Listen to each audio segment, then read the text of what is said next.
The views and opinions expressed by contributors on the Spoon River Gothic podcast are their own and do not necessarily reflect the position of the host. Material heard on the Spoon River Gothic podcast is intended for adult listeners. This podcast deals with mature topics that may not be suitable for all listeners. Listener discretion is advised. This is Spoon River Gothic, narrative of a double homicide.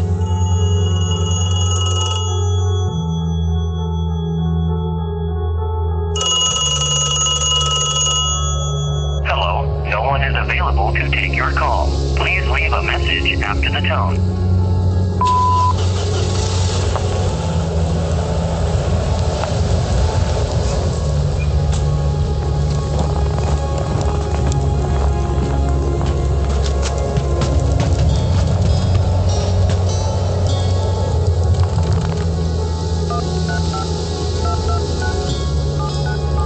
What's the emergency?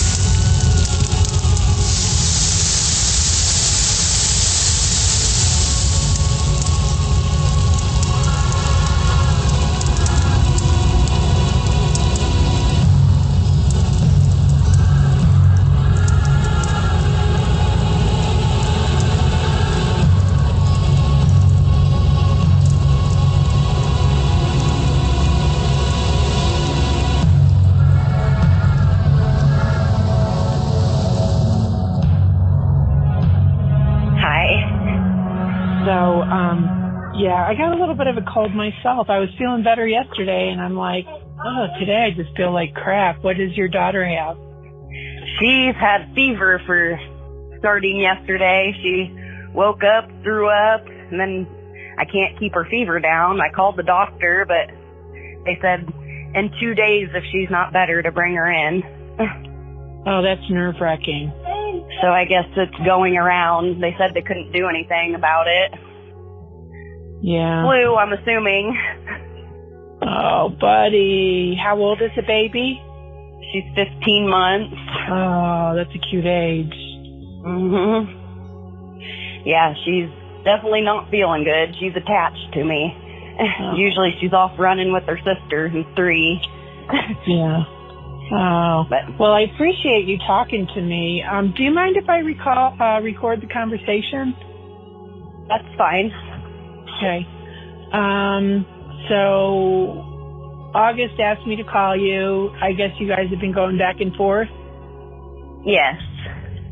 And he said that you had some interesting stories to share. Yes. My aunt actually lived in that apartment building. I believe I couldn't have been older than 10 or 12. And my cousin and I always would tell her that we seen a little girl in that apartment. Wow. So yeah, this is obviously after the murders. Yes, which I never knew about that until the story came out. I remember, you know, my mom and my aunt talking about it, but I never put it together because I was so young. That is very interesting. So were you born yet when the murders happened? Yes, I was born in 86. Oh, okay. So you don't remember. You probably don't have a recollection of the actual event.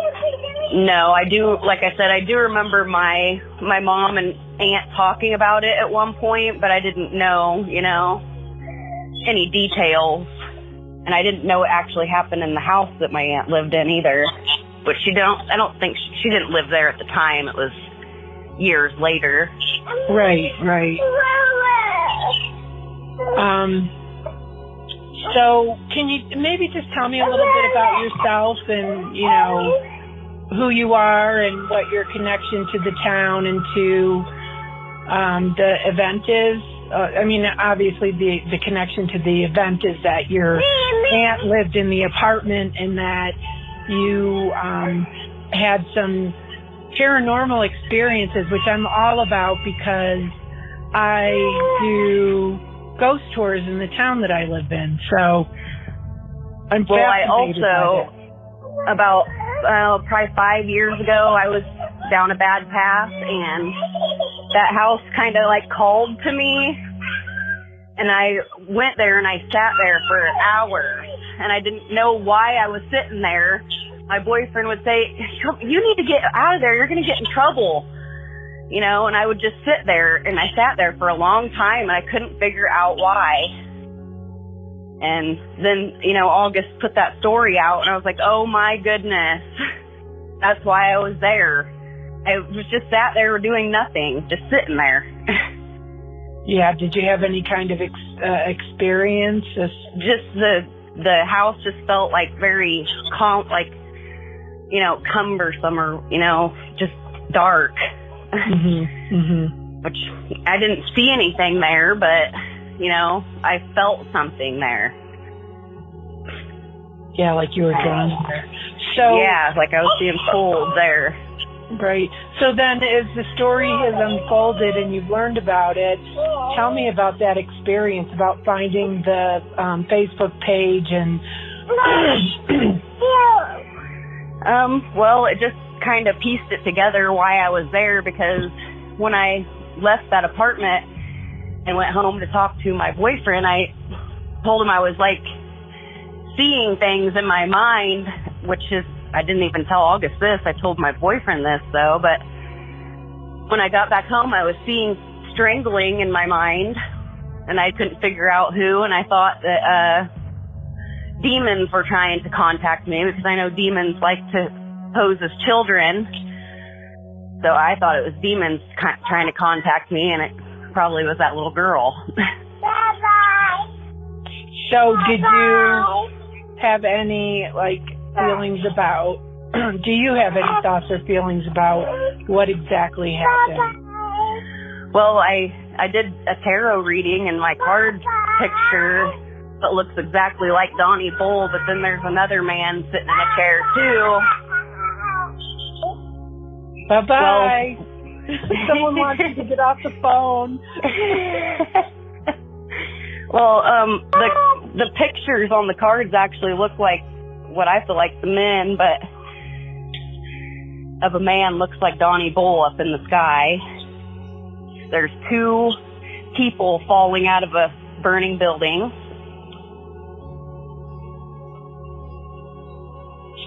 Interesting. Yeah. Yeah, they're very specific to what these people look like, which is very, very weird to me. So when you did the reading, picture, what was the question you were asking the cards when you did the reading? I wanted to connect with Justine, and I was asking her, you know, what happened and who did it.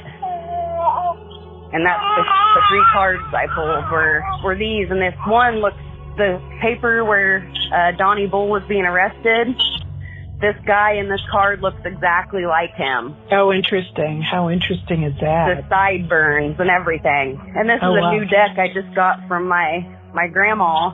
She died, and it really gave me pictures. And when my grandma died, I pulled one card because I wanted a message from her, and it was a death card, and it had what looked like her laying underneath the horse's foot. Your grandma? It said that she was very sick. Yep, and she was sick from her kidneys were failing, and it said she was bedridden and sick. Wow. Before she died, and that's... So when you were little and you were at your aunt's house, can you share one of those experiences with me? Well, my cousin, she's the same age as me, and she's always been scared of things like that, where I've always kind of embraced it. I've always seen things, but she was coloring in a closet. The little girl would always be coloring in a closet. So you actually saw a physical apparition? Yes. What did she look like? She was dark-haired and dark eyes. And I didn't know what she looked like either until August posted that picture. And I was trying to help her move through. I was meditating and, you know, envisioning light and this brown-haired little girl with bangs.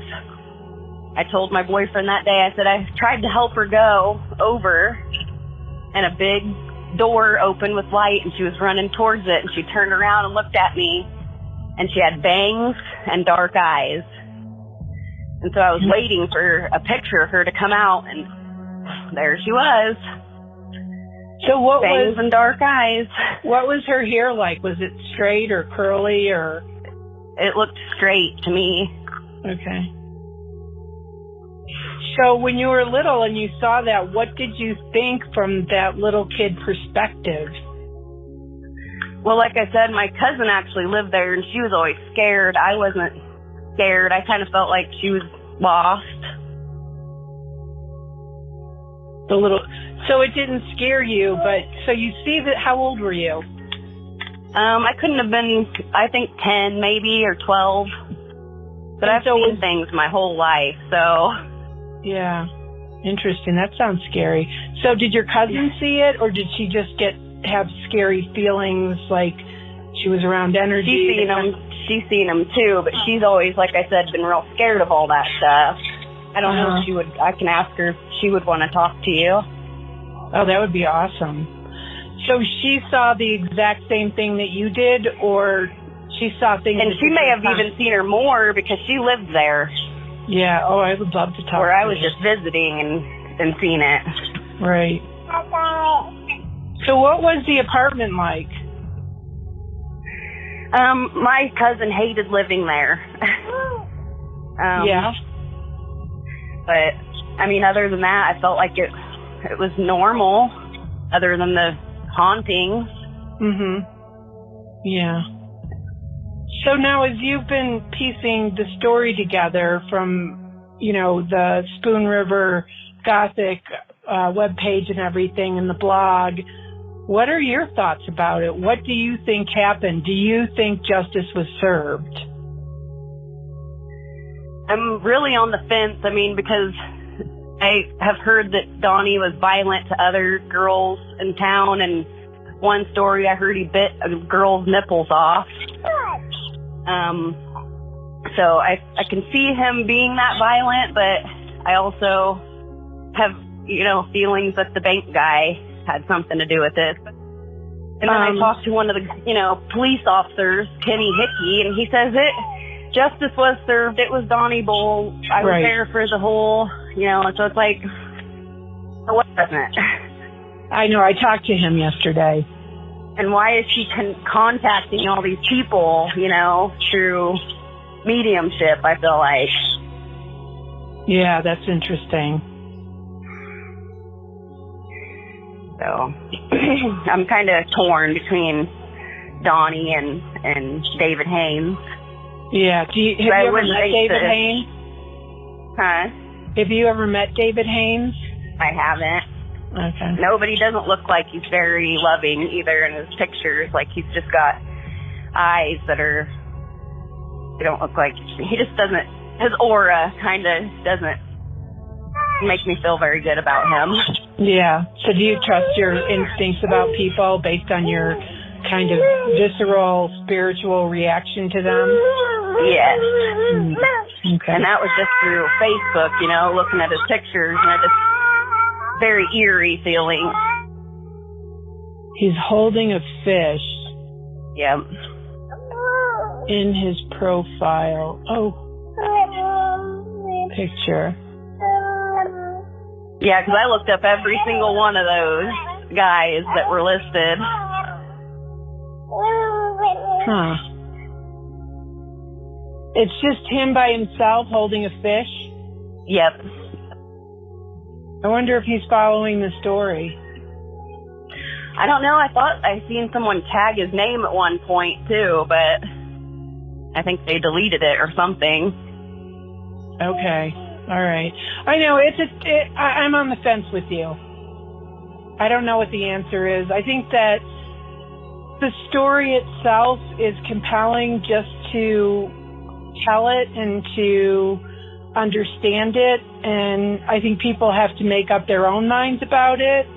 Was justice served? Was there proof beyond a shadow of a doubt? Is somebody walking around, like all these questions come into my head, is somebody walking around that got away with murder? Right. And there's so many question marks in the story, right? And so unfair, too. And I feel like Donnie, that Justine wouldn't have recognized him. So whoever killed Donna and killed Justine, they didn't want Justine to be able to recognize them. And I feel like David Haynes, she would recognize because she knew him. And that's another thing in my tarot reading. It said that Justine was very distrusting. She didn't trust people as a little girl. That's interesting. That gave me chilly willies. Right. So I'm assuming she was a shy little girl and didn't trust people.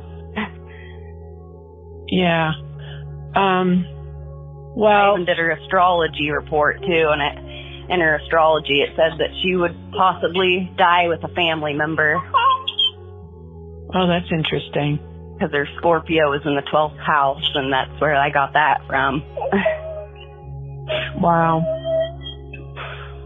So, yeah, I kind of dug in it a little bit. Right. So do you know anybody, have you talked to anybody who actually knows David Haynes? My friend Jesse Klein, he was friends with Jennifer Haynes, and I saw that he was friends with David Haynes, so I said, I messaged him and said, hey, I'm following the story. I wondered if you knew David Haynes and what you thought about that. And he said he was innocent and that the killer got, put in jail. Justice was served. Okay. Interesting. Yeah. I've heard mixed things about him. I actually talked to David Haynes. You did? I did. What kind of feelings did you get out of it? God, I don't want to taint your perception of the story. I'm just going to tell you this. I do have questions about him. He loves to talk. And I can't decide.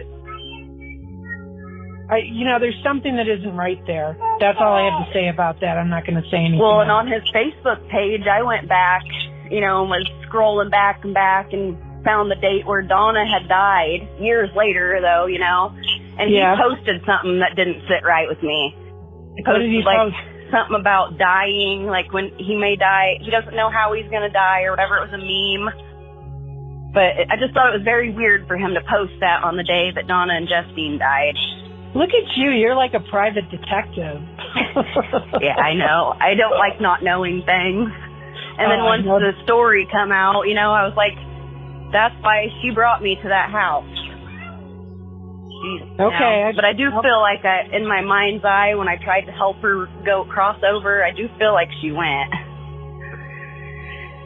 So I think she was stuck here. Okay. Interesting. That's interesting. So anything else that you want to tell me about Canton? You grew up in Canton? Yes, I did. But I know there was other murders that were questionable too. Yeah. Which ones in particular? Troy Hedges was a recent one. He was a high school student? No, he was in his 30s, I believe. He died October 3rd. I'm not sure the year, but within the last 6 years or so. Oh, how did he die? It was out at Canton Lake. Oh, sorry. That's okay.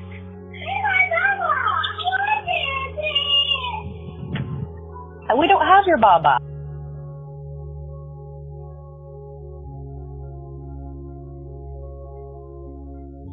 Sorry about that. Are you there?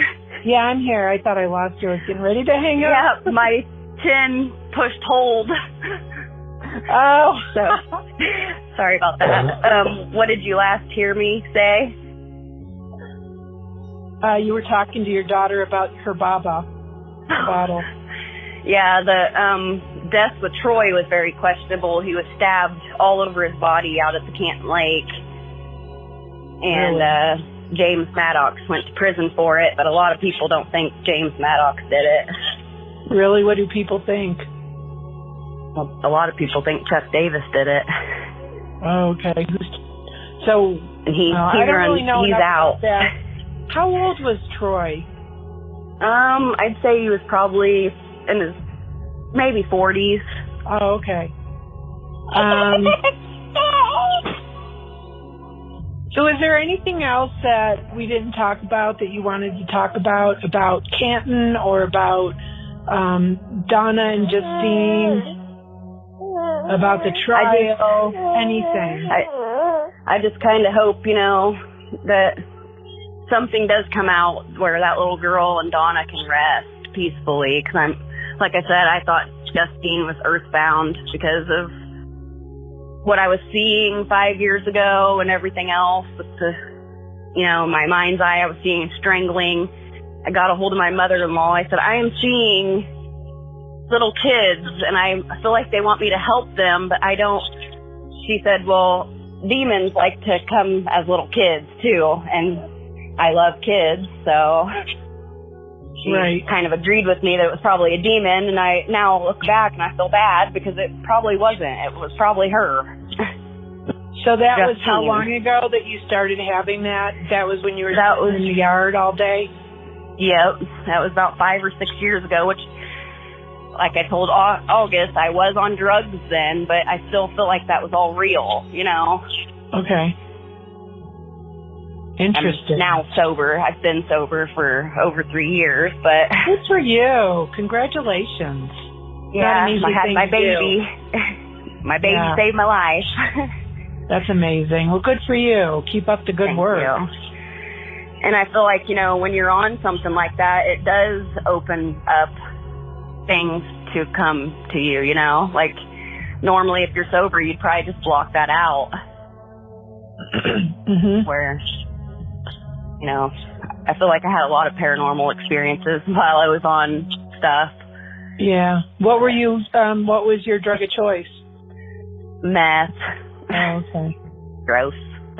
Makes me feel, It's an insidious addiction. I know that. Like I said, thank God for my daughter. I got pregnant and I quit as soon as I found out I was pregnant, and I've been sober ever since. It's not relapsed. And yeah. But I still do have, paranormal experiences, but just not as...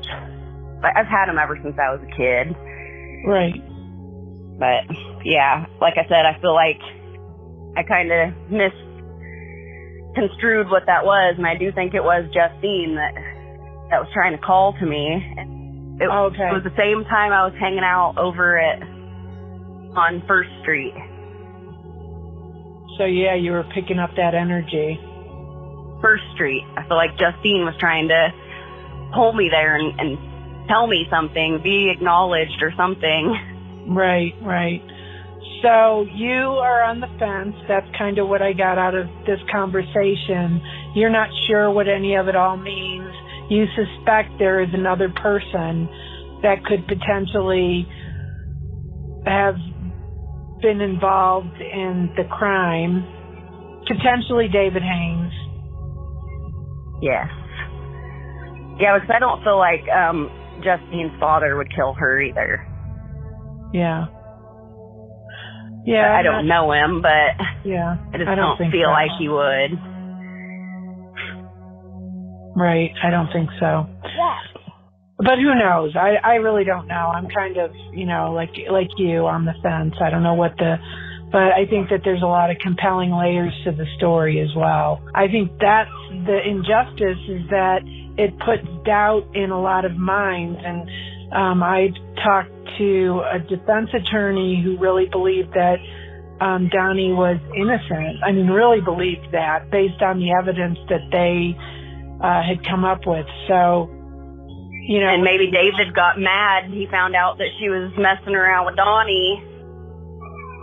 Because he was in love with her too, from my feelings about the story. Yeah, he denies that. He says they were just friends. But, I don't want to talk too much about that. I don't want to say too much. But it's interesting, so we'll stay tuned. Okay. If you think of anything else, you can reach out to me on Facebook. Right. Are you friends with David Haynes, or are you just cyber stalking? No, Yeah, I just did it on my own. Okay. Well, I really appreciate your time today. Thank you. You too. We'll keep putting more, content out there, and we don't know where it's going to end up, but I think it's an important story. I think, I think there's a lot of layers to it, and I think that Donna was, she was a lovely person from all accounts that I've personally had from people who knew her. And, Justine was innocent, and I think for a lot of reasons, their stories need to be told. So yes. That's my reason for being involved in this. Yes, I agree. All right, friend. Well, you have a good day. Hopefully your little sweet pea will get better, and perhaps we'll talk again. All right. Thank you for calling. Yeah, thank you for picking up. Have a good day.